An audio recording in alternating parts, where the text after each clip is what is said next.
برادران ملت، ارباب علم و دانش، بزرگان اعظام اور مسجد حاضہ کے باشعور نمازیوں، ہماری زندگی اللہ کی دی ہوئی امانت ہے اور اس کو امانت سمجھ کر گزارنا ہمارا حق بنتا ہے۔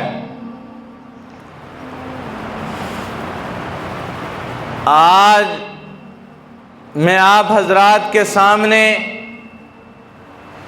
3 چیزوں کی طرف توجہ دلانا چاہتا ہوں۔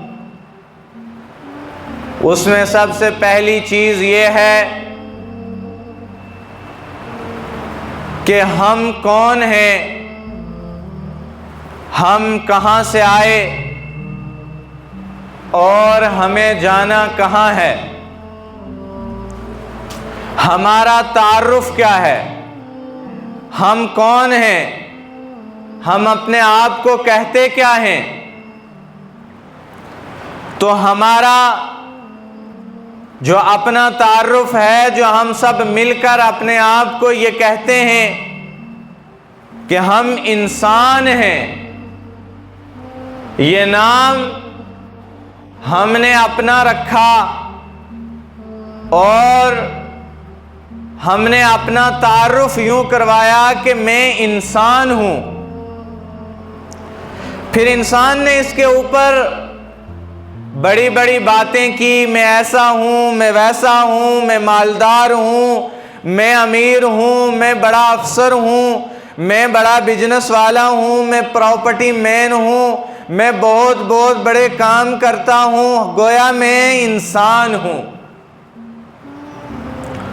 تو قرآن کریم نے ہمارا تعارف کروایا۔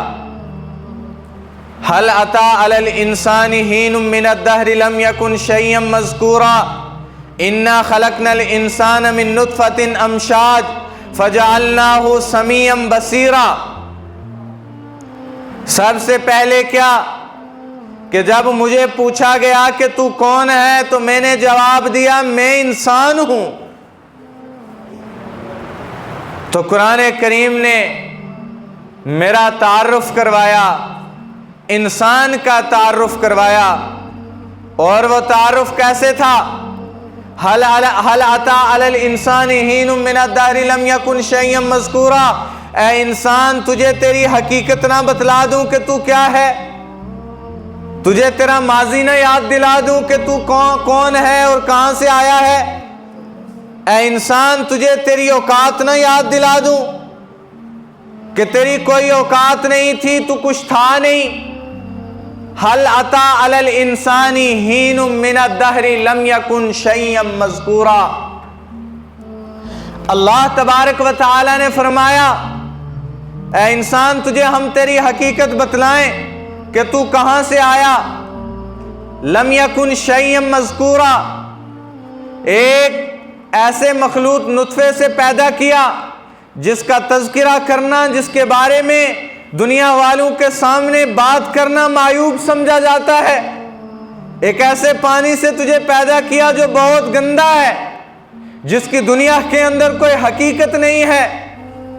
حین من الدہر لم یکن شیئا مذکورا انا خلقنا الانسان من نطفۃ امشاج، ہم نے ایک مخلوق نطفے سے اس انسان کو پیدا کیا، فجعلناہ سمیعا بصیرا، پھر ہم نے اس کو دیکھنے والا اور سننے والا بنایا۔ یہ کچھ بھی نہیں تھا، یہ کچھ جانتا نہیں تھا، اس کو اپنے ماں باپ کا پتہ نہیں تھا۔ یہ جب پیدا ہوا تو پھر جو ہے اس کو اپنی ماں کو پہچان نہیں سکتا تھا، یہ خود کھڑا نہیں ہو سکتا تھا، یہ خود چل نہیں سکتا تھا، یہ خود بول نہیں سکتا تھا۔ اے انسان، تجھے ہم کون کون سی نعمتیں یاد دلوائیں؟ اے انسان، ہم تجھے کون کون سی چیزیں یاد دلائیں؟ قرآن کریم نے فرمایا 30ویں پارے کی پہلی سورت میں اللہ تبارک و تعالی فرماتے ہیں